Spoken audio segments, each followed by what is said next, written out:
크립토 시장을 면밀하게 들여다보는 시간. 안녕하세요. 오늘의 코인 진행의 이동주입니다. 연휴 동안 시장은 큰 움직임을 보이진 않았습니다. 이렇게 제한적인 움직임 속에서도 조금씩 상승세를 보여주기도 했는데요. 비트코인이 지난주 12만 4,500달러를 넘어서면서 14일 새벽 다시금 사상 최고가를 경신해줬습니다.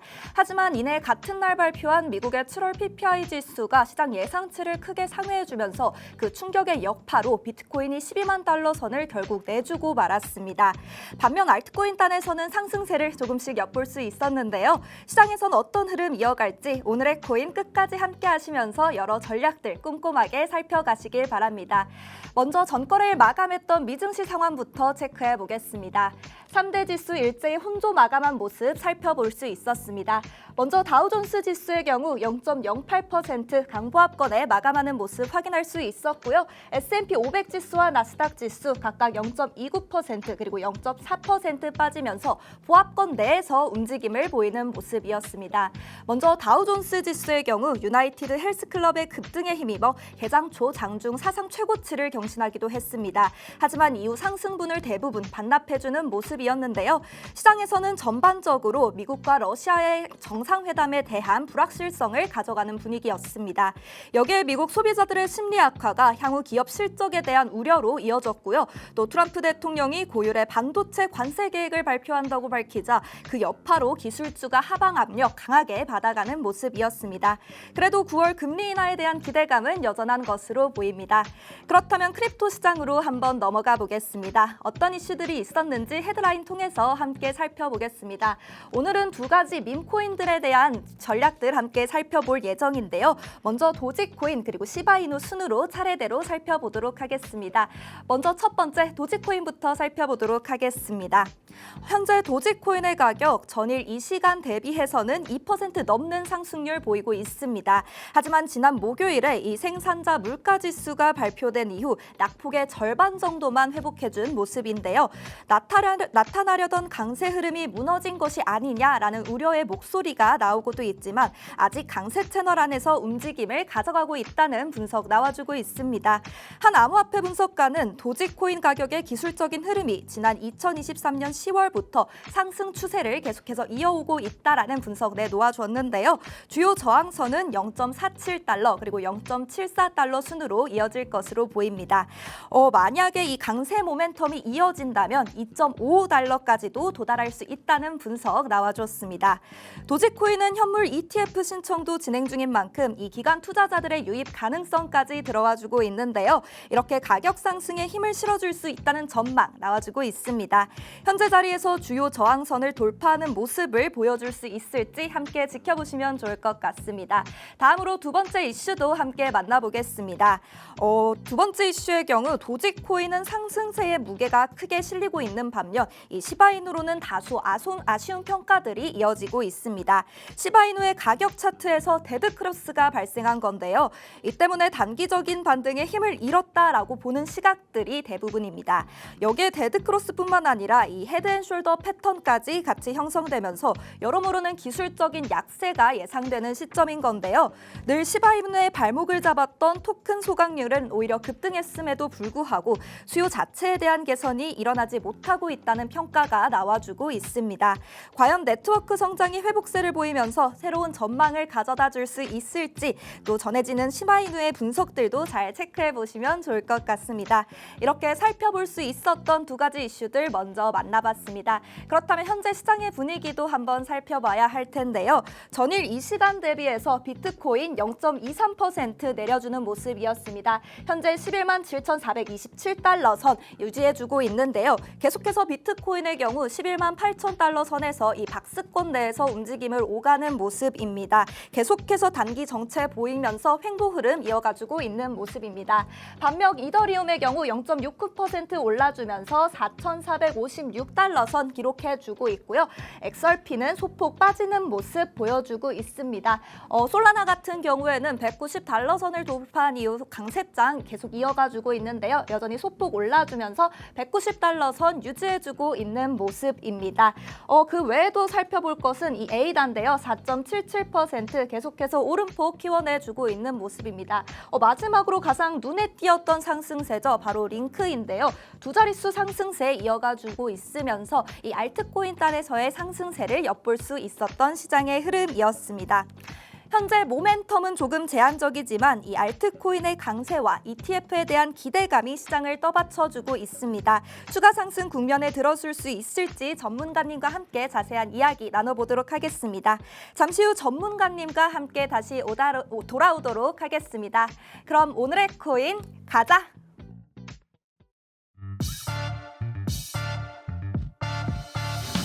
네, 월요일 오늘의 코인 본격적으로 출발해 보도록 하겠습니다. 저희 방송 55분까지 진행될 예정이고요. 방송 끝나고 나서도 시장과 관련된 이슈들 계속해서 정보 업데이트 받아보고 싶으시다 하시는 분들을 위해서 하단에 QR코드 준비해 뒀습니다.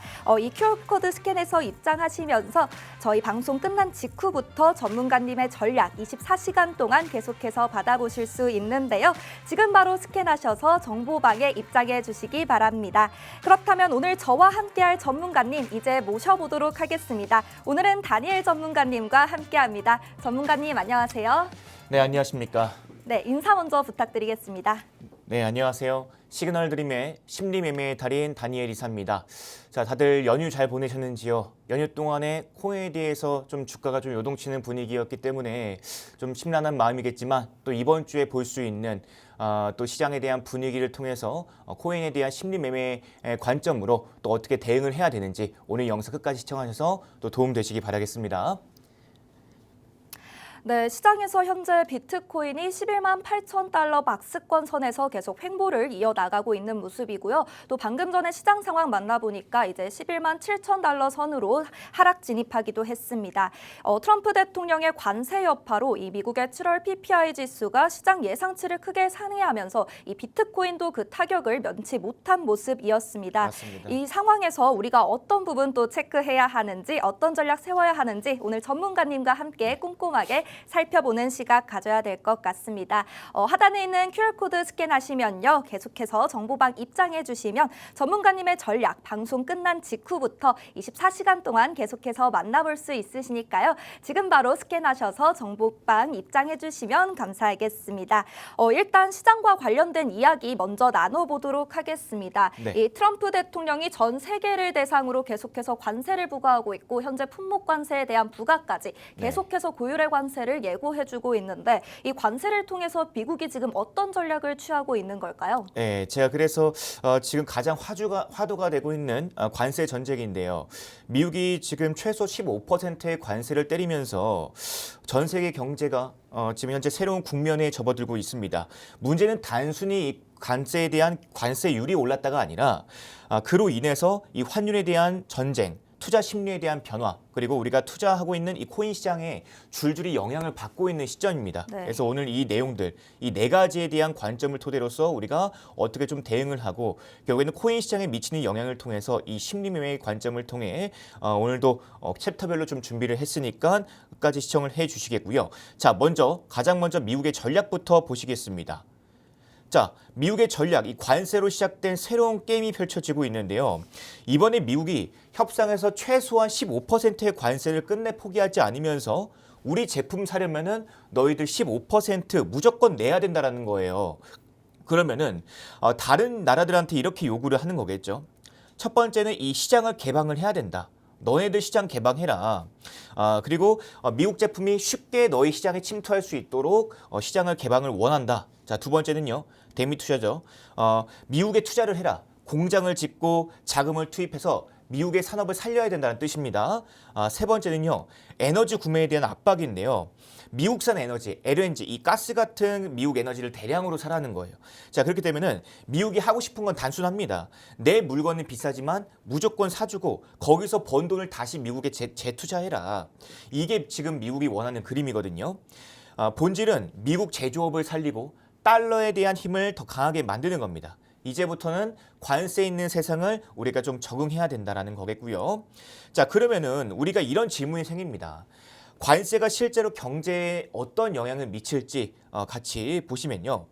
자, 먼저 관세라는 건 쉽게 말씀드리면은 보이지 않는 세금입니다. 그래서 미국이든 한국이든 이 수입되는 물건의 15에서 20%에 대한 관세, 이 수수료를 붙게 되면은 그 비용은 누가 부담하게 될까요? 바로 소비자와 기업에게 부담이 전가될 것 같습니다. 맞습니다. 그 나라에 있는 기업들과 우리들한테 이제 전담하게 되겠죠. 자, 그렇기 때문에 그러면 결국에는 첫 번째는 어떻게 되겠습니까? 우리가 부담하게 되면은 물가 상승 쪽으로 기울일 수밖에 없겠죠. 가장 먼저는 물가가 오르고요. 이 물가의 15%더 비싸게 들어오다 보니까 생활비가 올라가고 금리가 높아지면서 이 소비 시장이 둔화가 될 수밖에 없다는 거예요. 그러면은 소비가 줄어들게 되면은 기업들이 투자를 할 수 있겠습니까? 기업들이 투자를 할 수가 없고 경제 활력이 위축이 될 가능성이 높아질 수밖에 없다. 자, 그렇기 때문에 경제 활력이 떨어지기 때문에 실제로 관세율이 18%입니다. 자, 이건요, 18%면은 1930년대 수준의 대공황 이후에 가장 높은 수준이라고 보고 있는데요. 자, 이번 관세 정책이 단순히 무역 문제가 아니라 세계 경제 전체의 성장을 누릴 수 있는 요인이 될 수 있기 때문에 이 관세 경제가 힘들어진다는 거는 우리가 이제 알겠어요. 그러면은 각 나라에서 이 미국이 그냥 관세 때리는 데에 가만히 있을까요? 아무래도 대응 조치를 조금 취할 것 같은데요. 네, 맞습니다. 대응을 하겠죠. 각국의 대응을 통해서 같이 보시면요. 자, 환율 전쟁에 대해서 본격화가 될 수 있는 세 번째 챕터 각국의 대응인데 예를 들어서 대만이 지금 20%의 관세를 맞았습니다. 인도와 브라질은 25%, 스위스는 39%, 39%나 됩니다. 자, 이 나라들의 입장에서는 불만이 터져 나올 수밖에 없습니다. 왜 미국한테만 이렇게 유리하게 되냐, 이런 불만이 나올 수가 있는데요. 그런 선택지는 두 가지밖에 없죠. 보복 관세를 취하느냐, 또 이제 자국 통화에 대한 약세를 좀 손꼽아서 이야기를 할 수가 있는데요. 자, 가장 먼저 이 보복 관세를 같이 보시면은 너희가 우리 물건에 세금을 내니까 우리도 세금을 매길게, 맞불 작전이죠. 그리고 미국산 물건을 안 사는 이런 보복에 대한 심리가 커지면서 각국에 대한 전쟁이 좀 본격화가 될 수가 있는데요. 저는 가장 현실적인 대안은 자국 통화에 대한 약세입니다. 자, 이게 무슨 뜻이냐면요. 이 자국 통화의 가치를 일부러 낮추면서까지 일부러 낮추면서 우리 물건을 좀 싸 보이게 하는 거예요. 그래서 오히려 미국에 대한 관세를 함께 좀 풀이할 수 있는, 그렇죠? 약화시킬 수 있는 이런 보이는 효과를 만드는 건데요. 환율을 무기 삼아서 수출 경쟁력을 확보할 수 있는 이런 방안들. 근데 이게 자국 통화 약세를 각 국가마다 다 시행하게 되면은 어떻게 되겠습니까? 결국 통화의 약세로 이어질 것 같습니다. 그렇죠. 그래서 우리는 이것을 환율 전쟁으로 보고 있거든요. 그래서 단순히 하반기에 글로벌 경제의 가장 큰 변수가 될 수 있을 것이다. 관세 전쟁이 아니라 관세에서 이제는 환율 전쟁으로 확산될 것이다. 이렇게 보시면 되겠습니다. 네, 결국 이 보이지 않는 세금으로 볼 수 있는 관세에 대한 여파 계속해서 시장에 들어와 주고 있는데요. 이렇게 미국은 단순히 관세 부과에서도 멈추지 않고 다른 나라를 향해서 시장 개방 그리고 미국을 향한 투자를 계속해서 요구해주고 있는 모습입니다. 하지만 이 관세에 대한 비용 부담 결국 소비자와 각국의 기업들이 부담을 하게 되는 건데요. 그렇게 될 경우 결국 물가 상승까지 더해지고 자연스럽게 금리를 쉽게 내리지 못하는 모습까지 포착할 수 있게 될 것 같습니다. 이 전문가님께서 말씀해 주신 것처럼 지금 현재 시장 상황을 한번 살펴본다면 평균 관세율이 무려 18%에 달하게 되는데 이 수치가 무려 대공황 이후 가장 높은 수준이라고 합니다. 그런 만큼 이 경제 활력에 대한 우려 굉장히 크게 들어오고 있는 모습인 건데요. 이런 미국의 요구에 만약에 대응을 해서 이 다른 나라에서는 가장 현실적인 대응으로 이 환율 조정으로 맞대응하고 있다고 말씀해 주셨습니다. 관세 있는 세상에 적응하라는 이 미국의 흐름에 따라서 이제는 관세 전쟁을 넘어서서 환율 전쟁까지 확산될 전망으로 보이고 있는데요. 전문가님 그렇다면 실제로 환율 전쟁이 이렇게 본격화될 경우에는 이 코인 시장에는 어떤 영향을 미칠 수 있을까요? 네, 결국에는 이런 시장 경제 분위기 속에서 우리가 투자하고 있는 코인 시장에는 어떻게 또 반영이 되는지 보셔야 되는데요. 가장 먼저 아까도 말씀드렸지만 이 환율 전쟁이 본격화되면서 각국 통화가 약세를 보일 것이다. 우리 아나운서님도 함께 예측을 해주셨는데 맞습니다. 확실히 이 통화가 약세로 가게다 보니까 인도와 브라질, 아까 같은 터키 같은 고관율을 많았던 이런 신흥국들은 통화 가치가 흔들릴 수밖에 없습니다. 그러면은 자국민들은 통화보다는 달러나 오히려 비트코인 쪽으로, 그렇죠, 스테이블 코인 네. 쪽으로 눈을 돌릴 수밖에 없고요. 자연스럽게 코인 시장 안에서는 이런 코인에 대해서 또 다른 또 거래량이 또 동반이 된 기대감이 동반이 된 자금들 유입도 기대해 볼 수가 있습니다. 그래서 스테이블 코인의 발행량을 대대적으로 늘릴 수밖에 없다. 결국엔 미국이 달러 패권을 확실시하기 위해서는, 강화하기 위해서는 이 스테이블 코인을 밀어붙이고 있는데요.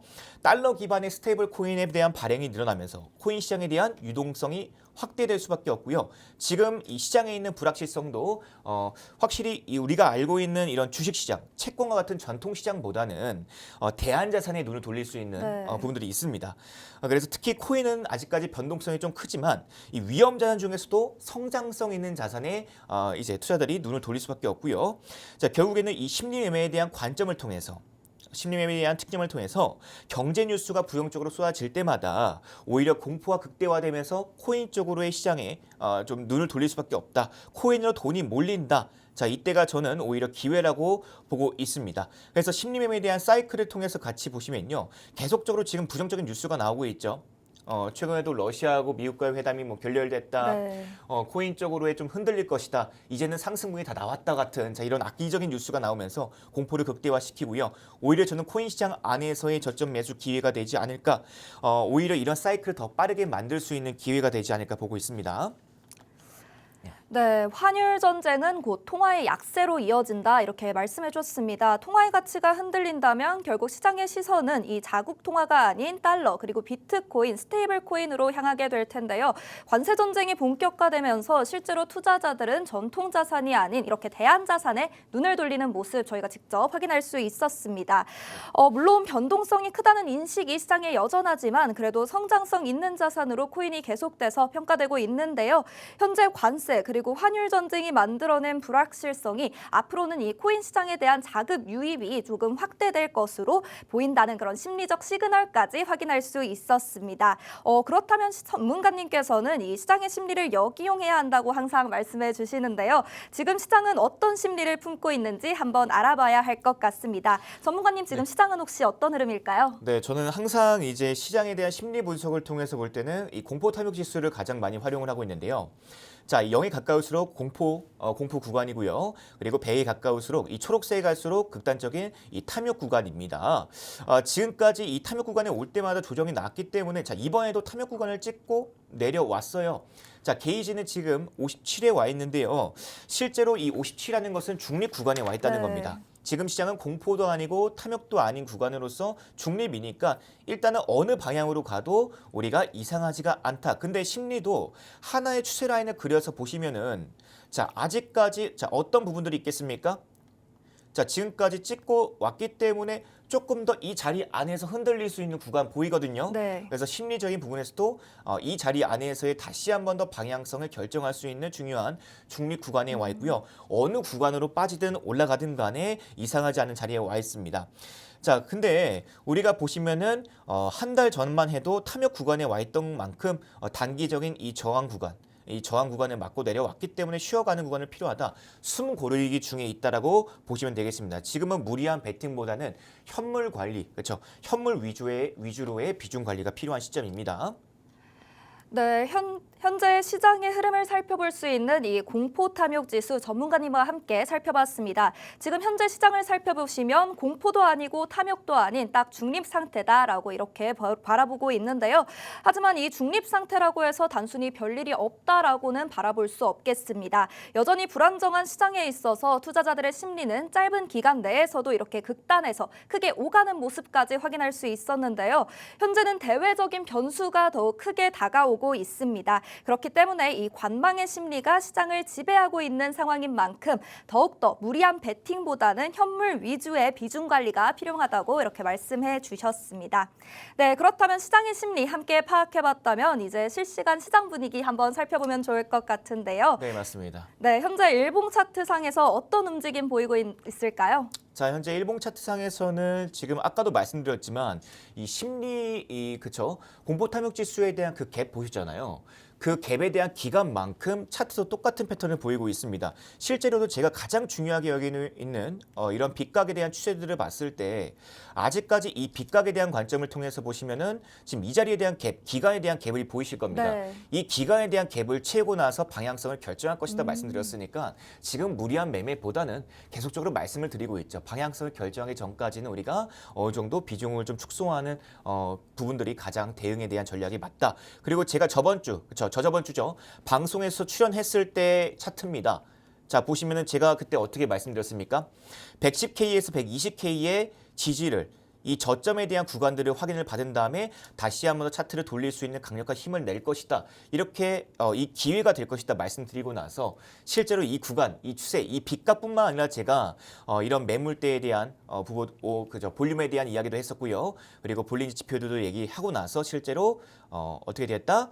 이 차트에 대해서 잘 맞고 난 다음에 또 한 번에 대한 지지가 있었습니다. 여기서. 그렇죠? 꼬리에 대한 지지를 받은 다음에 그 다음에 신고가에 대한 돌파가 있었습니다. 자, 이처럼 우리가 심리 매매에 대한 지표들을 통해서 추세를 확인을 하고 대응 매매에 대한 전략을 세운 다음에 차트를 적용해야지. 차트로 적용을 하셔야지 우리가 실제로 매매에 대해서 근거를 가지고 진입을 했을 때 수익을 내고 또 대응을 할 수 있는 전략을 취할 수가 있습니다. 자, 실제로 올라왔고요.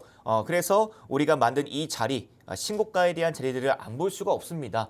실제로 이 자리에서 강력한 음봉을 캔들을 가지고 와, 이거 몇 개를 깬 거예요? 하나, 둘, 셋, 3일치를 깨버린 거예요. 이 한 캔들을 가지고 3일치를 깨버렸단 말이에요.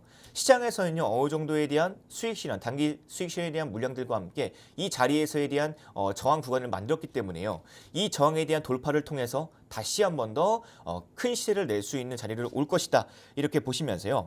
자, 그러면 우리가 이 추세선을 봤을 때 아직까지 유효합니다. 추세선 아직 안 깨졌습니다.